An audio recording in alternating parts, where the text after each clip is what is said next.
morning mga karusi dyan. Sandali ha, ako si Branda.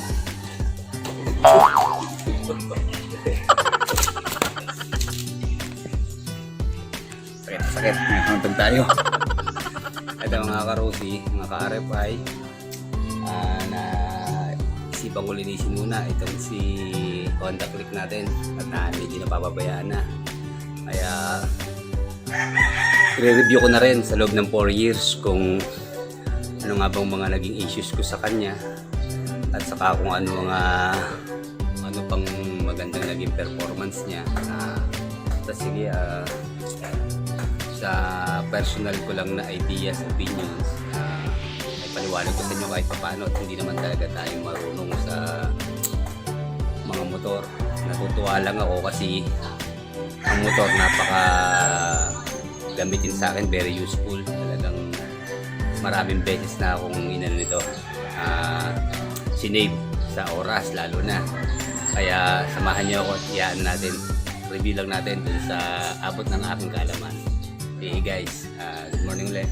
Year 2017 o 2016 naglabasan na itong mga FI ng Honda saka Yamaha, o earlier pa na siguro hanggang 2014 meron na. Yan, kumuha na tayo dito sa Honda Click kasi ito yung medyo shoot ang budget natin. Magaan siyang bayaran monthly kasi halos pareho lang siya ng hulog ni RFI natin, 3420 ang monthly niya. Tapos nag-down lang tayo dito ng 6,000. Kaya mabilis makakuha ng motor noon. Ngayon medyo nagtaasan na ata ang mga hulog at ang down payment sa motor. 3 years ko itong hinulugan, nga 2017, tapos natapos na siya ng 2020. Ngayon, kung di ako nagkakamali, month of February rin yun, kaya ngayon pang-4 na taon niya na sa akin.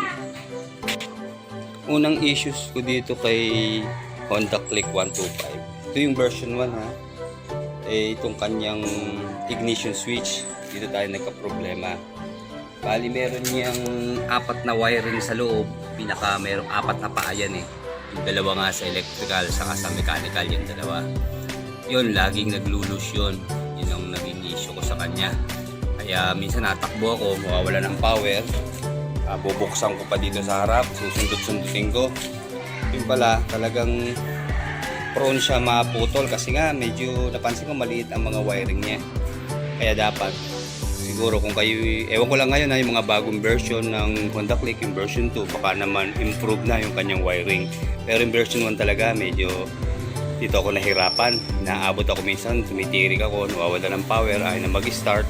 Kaya kalikot tayo, butit may dala tayong tools. 2 months ago nga, yun nga, nasa bundok kami ng Kalamba, inabot ako. Talagang wala, totally, ayaw niya na mag-start. Buti na lang may tumulong sa atin na itulak tayo papunta sa gawaan ng motor doon. Kaya yun, ang ginawa namin, direkta muna namin kasi nga, ang piyesa nito o orderin pa sa Honda. Wala siyang nabibiling pang alternate o kaparehas na piyesa sa labas. Kaya nag-intay tayo ng mga 2 weeks na umorder sa Honda Center mismo. Kaya yun yung napaltan. Ang ginawa namin nung mekaniko, shoutout pala kay Jemel Tubosa, kay Potpot ng Santa Cruz. Yan ang aking tagagawa na ito eh. Kaya ayun, nung ginawa niya, bali inalis na niya yung parang sakit niya, direkta na niya para fix na, hindi na magagalaw yung wiring. Kaya tapos nilagyan niya ng parang glue na hininang. Kaya ayun, okay na hanggang ngayon. Titignan natin ha, testingin natin. Ayun, pang-click na rin siya. So ito sa 4 years, nakakailang kilometers na ba ako? Ito 48,000 na pala.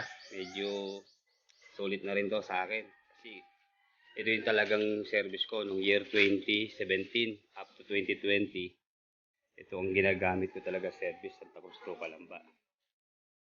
Kaya malaking bagay talaga itong motor. Lagi mabilis ang aking biyahe. Dati kasi nagko-commute lang ako, pakahirap. Sa pag-aantay pa lang ng jeep, pupunuin o ng bus, nakatayo ka sa loob ng bus, isang oras pag-iintay, kulang-kulang isang oras. Pero dito, yung isang oras na to, nakabalik na ako ng Santa Cruz noon galing Calamba. Isa pa, nagustuhan ko sa kanya itong kanyang gas consumption. Napakatipid nito. Siguro, ito 5.5 liters yung kanyang gas tank capacity.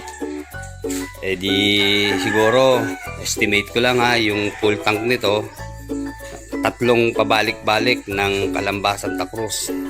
Kaya, sulit. Kasi, almost 50 kilometers ang isang one way doon. Kung 3 balik, time is, ilan ba yun? Time is 6 ng 50 kilometers. Kasi nga, 100 kilometers pabalik-balik yung binabiyahe ko sa Calamba galing Santa Cruz. So, time is 6 mo yung 50 kilometers. Halos 300 kilometers. Full tank niya ay 5.5 ang liters. Yun. Ang issue nitong si Honda Click, napakahirap ng buksan ang kanyang play rings. Medyo complicated ang kanyang design. Marami siyang mga clamp na kailangan sungkit-sungkitin pa bago matanggal. Kaya napakahirap buksan. Yung mga mekaniko rin napapailing na lang sa dami ng mga tornilyo, sa dami ng mga clip sa loob. Kaya ito, marami na rin tong bangas sa dami ng pagbubukas nito. Ito nga pala, papansin nyo, wala na yung gitna. Ito yung na-aksidente ako sa Calamba. Bumangga tayo sa truck. Pasag itong headlight kong ito. Bago na napalitan na to Kaya, buti na lang, hindi nadama itong buong play rings. Laki ng gastos. Kaya naisipan nating maglagay ng crash guard. Ito. Yun lang. Alamin ko ulit sa LTO. Baka merong bagong rules, regulations sa mga crash guard. Kaya sana naman parang top box lang, dagdag na lang sa rehistro. Pero dito naman sa amin maluwag pa sa mga crash guard, wala pa namang kakahulihan. So yun lang naman ang mga issues nitong si Honda Click. Mas lamang pa rin yung kanyang mga good side. Kaya ito, isa-isahin natin kung ano nga ba itong mga magaganda pang points kay Click. Una, ito yung kanyang liquid cooled. Okay ito dahil malayo ka sa overheat dahil siya naka liquid cool. Ito, check natin kung may laman pa ba yung ating coolant. Mukhang kakaunti na. Maglalagay tayo maya-maya. Then FI na rin siya. Yun lang, kailangan nating palinis. Kasi minsan nakita pag magpapainit tayo ng motor, namamatay siya minsan pag bago lang bukas. Kailangan mo pang i-revolution ng matagal-tagal, mga siguro 5 minutes para lang wag siya mamatay. Pero siguro para one click na nga siya, papalinis natin yung kanyang FI. Yung kanyang air cleaner, ito siguro nakaka 4 times na tayo nagpapalit. Ang unang palit ko dito, hindi ko malilimutan nung kami inabot ng baha nung kasama ko. Talagang almost kalahati ng motor lubog, kaya namatayan na ako ng makina sa kalagitnaan ng baha. Buti na lang, pinahinga lang namin, medyo pinainit. Yun, nag-start uli siya.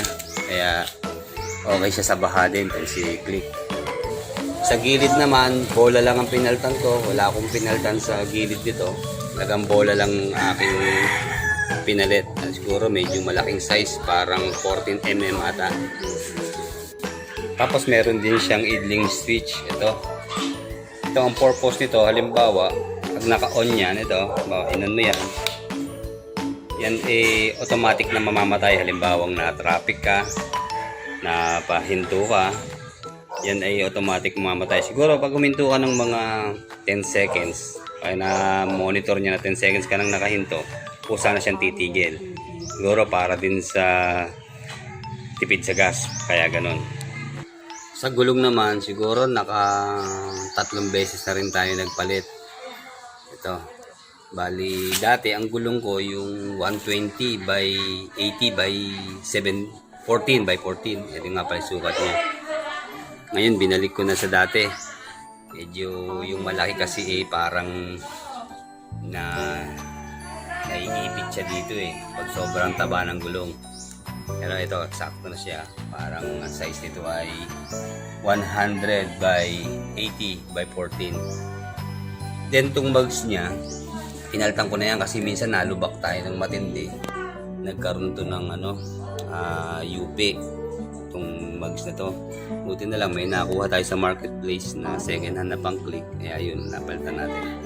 Stock din siya. Then, pinalitan natin itong kanyang mudguard. Ito, yung nilagay natin ng mahaba. Kasi talagang, yan, dinugsungan pa natin. Kasi talagang, pag ulan, napasaba ka sa putik, talagang sobra din ang putik niyan. Pag yan ay napadaan sa baha. Kaya, ito, dinugsungan na natin. Nilagay pa tayo dito. May nabibili naman na talagang full tire hugger na hanggang dito. Yan, siguro yun ang pinaka-effective na ilagay. Then ito ay isang magandang points ni Honda Click. Malaki ang kanyang U-box. Tingnan natin Kasya talaga kahit full face helmet. Kasya dito. Malalim kasi ang kanyang U-box. Ayan.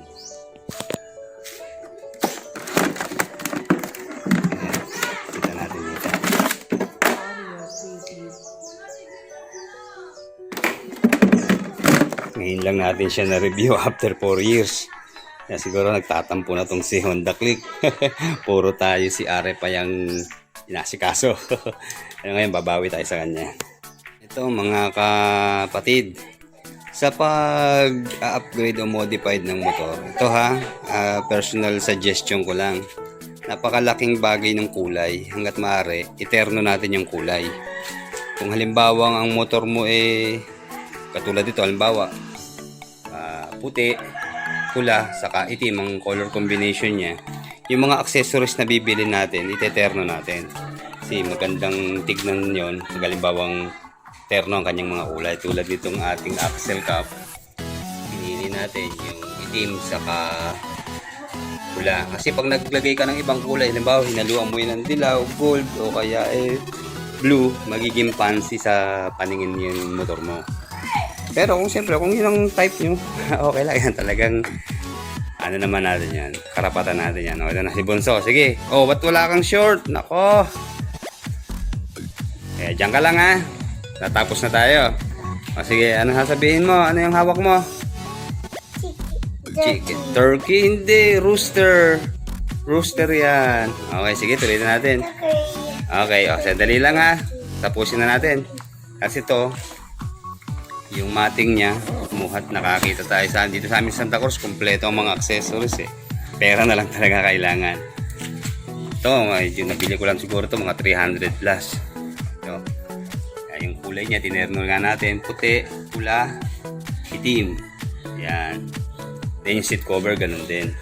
Tinerno natin, ito yung tatlong kulay. Although may gray siya, pero ayos lang yan. Yan, pula, puti, itim. Okay. Then ito, naglagay tayo ng U-box, ng top box. Ito, itong gantong bracket. Mumurahin lang to. Siguro 700 ang bili ko. Kasi ito, ang gusto ko dito, hindi natatanggalin yung stock na bracket niya. Bale, papatong na lang siya. Kasi hawakan din to Ayan. Kasi ito, bumili tayo ng H&J na box. Siguro, ano lang ito. Nasa 600 lang ang bili ko. Tapos ito nga, yung foot bar niya, ito, tapakan natin kasi medyo makitid yung kanyang mating ito. Kaya yung paa ko, maabot hanggang dito, nilagyan natin ng apakan para komportable naman ang buka natin. Then itong side mirror, pang Aerox to na side mirror. Buti na lang kasya. Naglagay lang tayo ng adapter dito sa ilalim. May adapter yan dito Then itong cellphone holder. Ayan. Mga kapatid, sana huwag kayong magsasawa na manood sa ating mga vlog. Si bago pa lang tayo at pinipilit ko naman na makapagbigay ng impormasyon sa abot na aking kakayahan. Kaya sana suporta lang tayo. At kung meron naman kayong katanungan, sige, comment lang po. Titingnan natin ang may sasagot natin. Research tayo kung ano bang sagot sa inyong mga katanungan. Sige, ikaw, anong masasabi ni Bunso? Si Bradley nga pala, ito si Bunso ko. Anong masasabi ni Bunso? Makulit. Makulit na naman, nasabi mo na yun. Ano pang ibang sasabihin mo? Swimming pool. Swimming pool na naman. Ito ang aking kasama pag ako'y medyo pahinga. Kaya sige guys, at baka ano lang tayo, pahinga lang muna sa ngayon. Re-recharge para sa susunod na work natin. Okay guys, at diretso nyo na yung ginagawa nyo at nakakaabala na ata ako. Sige, salamat sa inyong oras. Keep safe tayong lahat. Bye-bye. Sa panahon naman ngayon medyo nasa na tayo, stage of recovery na. Mababa na ang kaso natin ng COVID. Kaya sige, salamat uli. Bye-bye. Bye-bye na. Oh, wow. Bye-bye. Ganun. Oh, ganun. Oh, open hand. Oh.